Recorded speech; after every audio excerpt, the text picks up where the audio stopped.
tanah yang ditempati membangun masjid itu pasti air mandi Rasulullah pernah menetes di tempat ini.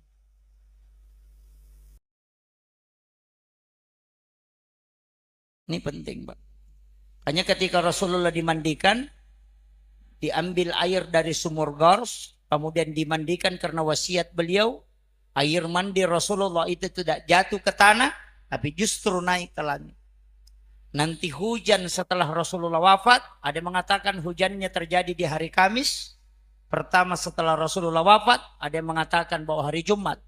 Maka seluruh bumi diguyuri air hujan. Dan air mandi Rasulullah ikut menetes di air hujan itu. Dan di mana ada jatuh atau menetes air mandi Rasulullah, satu titik saja, maka pasti di tempat itu akan dibangun masjid. Itulah sehingga masjid itu terkoneksi langsung dengan Rasulullah. Jadi tidak sembarang, Pak.